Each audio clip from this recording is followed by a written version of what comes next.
10분 성경 공부 시간입니다. 한국의 향린 장로교회와 노바스코자 브루밍 처치를 섬기고 있는 주선민 목사입니다. 저희들이 하나님 나라의 관점에 성경의 맥을 뚫고 있습니다. 오늘은 제23과 하나님께서 임재하시는 나라, 하나님이 거주하신다는 것은 임마누엘이라 그러죠. 그래서 임마누엘의 나라에 대해서 나누기를 원합니다. 자, 신구약 성경 전체의 주제는 뭘까요? 하나님의 나라입니다. 여러 차례 제가 말씀드렸습니다. 창세기의 천지 창조는 하나님의 나라를 지상에 성취한 겁니다.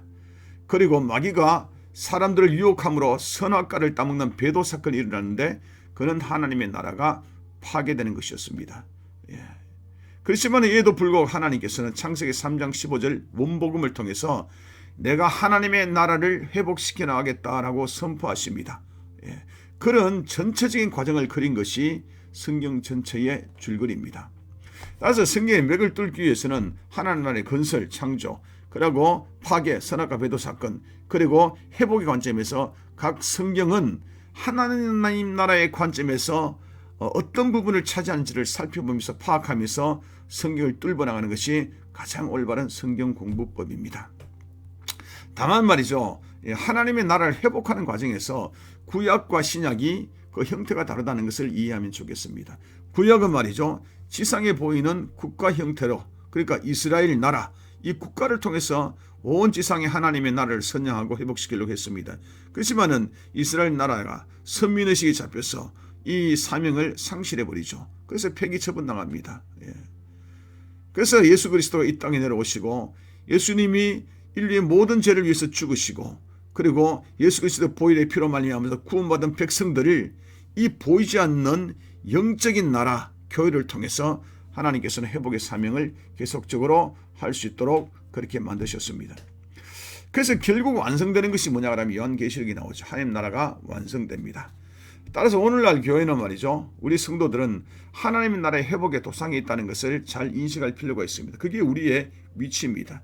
그러니까 하나님 나라의 회복을 위하여서 어떻게 일할 것인가를 생각하면서 연구하고 행하는 것이 오늘날 교회의 온전한 사명이다, 이렇게 보면 되겠습니다. 자, 출애굽기 계속 출발하겠습니다.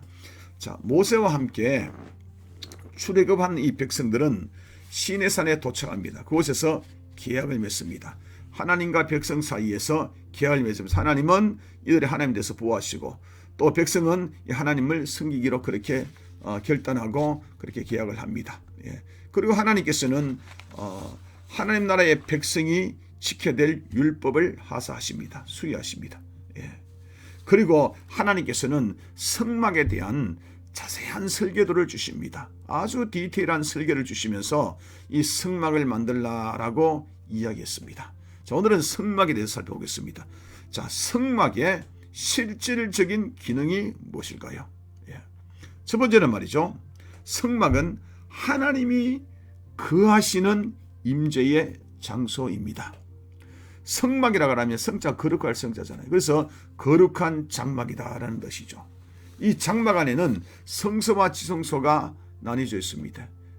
커튼으로 나눠져 있는데 이 성소에는 제사장들이 들어갈 수 있었습니다. 그래서 오른쪽에는 1년에 한 주에 한 번씩 떡을 갈 수 있도록 진설병이 12덩어리에 12지파를 상징하는 떡이 이렇게 진설되어 있고, 왼쪽에는 등, 안을 비추는 등이 있어서 그래서 기름이 떨어지지 않도록 해서 등이 항상 비추도록 만들었고, 그리고 지성소로 들어가는 그 중앙에는 커튼 앞에서는 향로가 있었습니다. 그래서 제사장이 하루에 3번씩 그 향을 바꾸어 줬습니다. 그런데 지성소는요, 아무나 못 들어갔습니다. 오직 대제사장 한 사람이 갈 수 있는데요, 그것도 1년에 딱 한 번 7월 10일 민족 대사제의 날에 들어갈 수 있었습니다.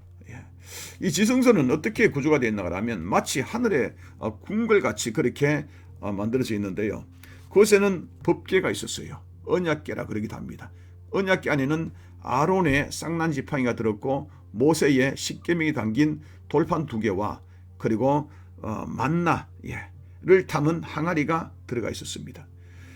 이 법궤를 덮는 이 덮개가 뭐냐 하면 덮개를 시온소라 그랬습니다. 시온소. 그러니까 하나님이 은혜를 베풀어 주는 장소라 그런 뜻이고, 시온소 위에는 천사 둘이가 이렇게 딱 마주보면서 지켜보고 있었습니다. 하늘의 궁궐의 모조 다 그렇게 생각하시면 될 것 같아요.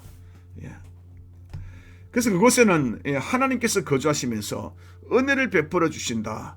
그래서 시온소라 했고, 그 성막은 하나님의 실질적인 임재의 장소라고 그렇게 불렸습니다. 자, 성막의 첫 번째는요, 하나님이 거하시는 임재의 장소. 자, 두 번째는 성막은요, 치유하는 장소였었어요. 치유. 자, 이스라엘 백성이 죄를 지으면 그곳에서 하나님께서 제사를 드리면 다 용서해 주시는 치유하는 그런 장소로 사용된 것이 성막입니다. 예를 들어서 이스라엘 백성들이 모세가 호렙산에서 하나님을 만나는 이 40일 기간 동안에 모세를 기다리지 못해서 이 백성들은 금송아지를 만들어서 금송아지를 하나님이라고 그렇게 부르면서 정말 폐역한 짓거리를 했습니다. 이 사건으로 말미암아 이스라엘 백성들이 완전히 멸절될 위기에 놓이게 되는데 모세가 중보기도 합니다. 그래서 이스라엘 백성들은 멸절되지는 않습니다. 그런데 그러한 벌은 면하였을지라도 형벌은 거두었을지라도 그들의 죄가 사라진 것은 절대 아닙니다. 그들의 죄는 백성들이 성막에 나가서 속죄제를 드렸을 때에 용서받을 수가 있었습니다.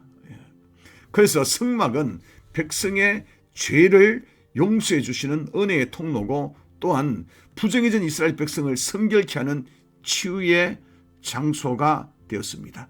자, 성막의 두 번째 기능은 뭐냐 하면 치유하는 장소, 죄를 용서받는 장소, 이런 의미입니다. 그리고 세 번째 성막의 이 기능은 뭐냐 하면 교제의 장소입니다. 하나님과 사람 사이에 교제하는 장소였다는 그런 이야기입니다. 성막은 하나님께 제사장을 통해 이스라엘 백성을 만나주시는 이 교제의 장소의 기능을 가지고 있었다는 그런 이야기예요. 그래서 출애굽기 20장 2절에는 말이죠, 성막을 다른 말로 부르는데 회막이라 그럽니다. 회자는 만날 회자입니다. 하나님과 백성이 만나는 장소. 그래서 성막이라는 것은 제사를 드리고 치유하는 이것만 있는 것이 아니라 하나님께서 백성을 친히 만나 주신다는 그런 의미로서 회막의 기능을 가지고 있다라는 것입니다. 이스라엘 회중 가운데 하나님께서 계시고요, 그리고 하나님께서 항상 그들과 함께 계시며 교제, 교통, 코이노니아를 하고 있었다는 그런 이야기입니다. 이렇게 성막은 하나님과 백성의 만남의 장소였다라는 것입니다. 자, 이렇게 성막의 기능, 첫 번째 하나님 임재의 기능, 두 번째는 치유의 죄 용서의 기능, 세 번째는 하나님과 만나는 교제의 기능을 가지고 있었다는 것입니다. 무엇보다도 성막을 지은 하나님의 목적이 출애굽기 19장부터 24장까지 보면 이스라엘 백성과 하나님이 언약 관계를 맺으시고요, 이스라엘은 하나님의 백성이 되시고 하나님은 이들의 뭐가 됩니까? 임금이 됩니다. 왕이 됩니다. 그리고 바로 이어서 성막을 지으라고 그렇게 말씀하시거든요. 그 의도는 뭐냐 하면 하나님은 나는 왕이다 선포하시고, 왕 대신 하나님께서 성막 가운데 임재함을 알리기 위해서 성막을 지으라 했습니다. 그래서 성막은요, 이스라엘 12지파의 진 중에 가장 중앙에 있었습니다. 가장 중앙에 배치하면서 하나님께서는 나는 너희의 왕이다, 나는 이스라엘의 왕이다라는 것을 선포하는 것이 바로 여러분 성막의 기능 중에 아주 큰 것 중에 하나입니다. 그래서 항상 성막은 항상 중심에 있었던 것이죠. 또한 성막에는요, 낮에는 구름기둥, 밤에는 불기둥이 있었습니다.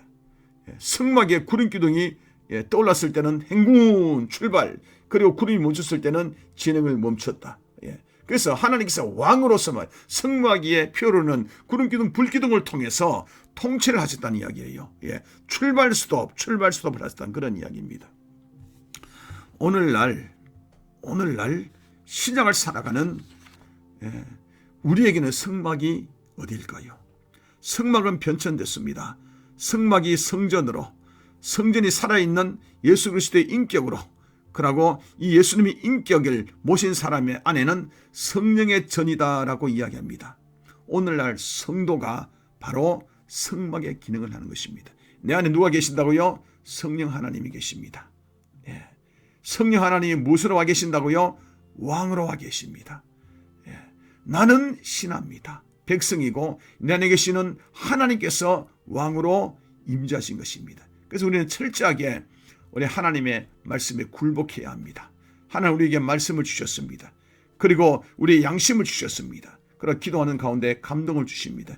그렇게 해서 우리가 철저하게 하나님의 말씀에 순종하면서 하나님을 높이며 하나님을 왕으로 선포하는 우리의 삶을 살아가는 것이 오늘날 신약 성도의 하나님의 나라를 이루는 것이고, 이런 성도들이 모여서 교회를 이루고 하나님의 나라를 이루어가는 것입니다. 오늘 여기까지 공부하도록 하겠습니다. 하나님, 구약의 성막에 대해서 살펴봤습니다. 하나님의 임재 치유의 장소, 그리고 하나님 또 왕으로 임하신, 또 만나주시고 왕으로 임한 장소라고 배웠습니다. 오늘 우리 가운데에 그런 왕으로 함께 하신 주님, 우리를 다스리고 통치하시고 하나님 나라를 이루가 주옵소서.